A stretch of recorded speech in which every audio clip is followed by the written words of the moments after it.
This is a difficult place because, you know, here at Sears there's a lot of, it's probably one of the most difficult road courses I would imagine that there is in the nation. And because it's all ups and downs, it's a very difficult road course. And the weaknesses, it's hard to see weaknesses in practice because you can go out there and practice this and you could circulate for 13, 14 laps in practice and think, oh, that's no problem. When the race comes, that's going to be no sweat. I can go that pace, bring it on.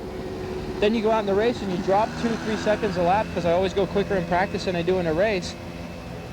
And that 2 or 3 seconds a lap is night and day from what you've been circulating in practice, and it brings up whole new weaknesses you really weren't expecting for. So I mean, the only way to overcome that is to be in the best physical shape you can be in, and that goes back to what we were just talking about earlier.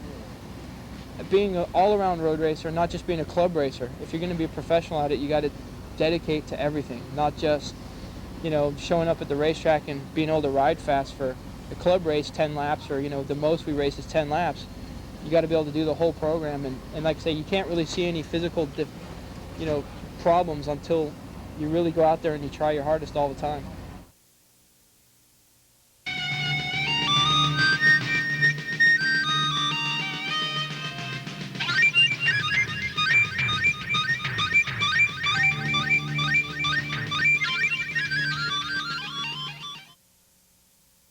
I'm a hairdresser in San Clemente, 3.5, 4 days a week.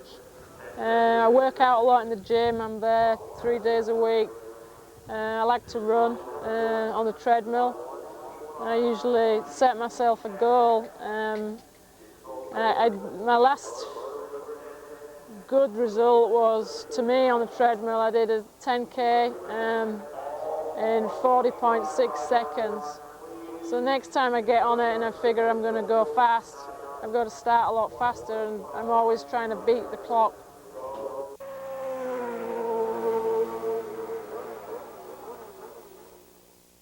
So what do you do if it rains?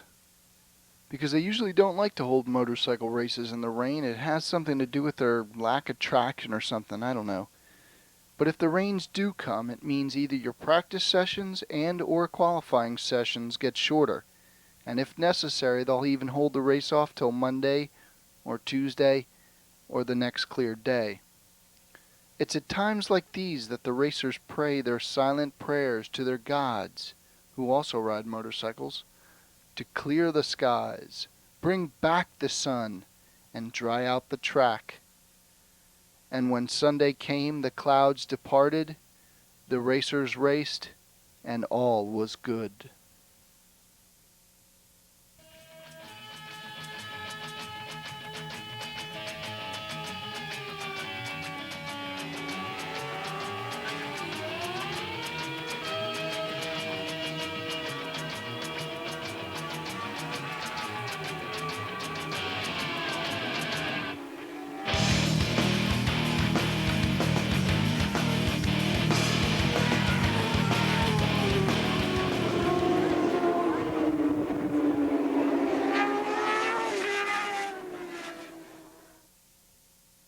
Whether you've got a good chance when you're in the 3rd or 4th lap and you're in a pack. If you're not, you've got a lot of work to do.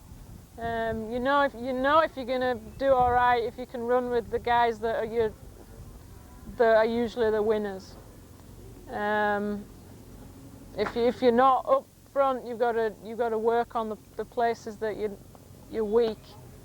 You never know whether you're going to win it or not unless you're 10 seconds ahead halfway through the race. Then you're going to win it if you don't screw up, but you never know till the last lap and the last turn whether you're going to win or not.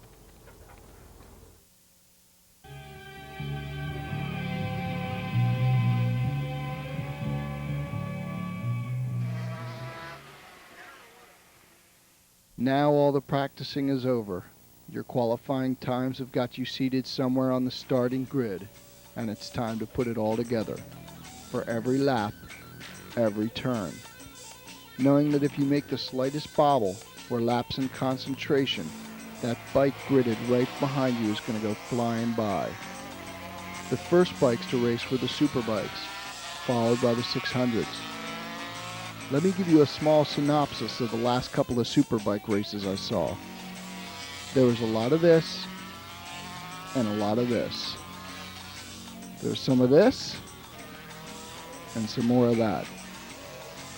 I got to meet Miguel's dad in the pits after the race, and I asked him how his son became such a good road racer with the long, snowy winters up in Canada. He just said, "We use snowmobiles." The 250s of Rich and Phil were next, and I later found out that Phil got pushed off the track by another racer and crashed. He's okay though, just some bumps and bruises, but I've heard that the repairs on his bike are into the thousands. So he'll be hobbling around for a little while, but I bet you if his bike were ready, he'd be racing it. Then it was Vicky's turn, and here's what I saw.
I found Vicky Jackson Bell at the end of the day, sipping some well-earned champagne.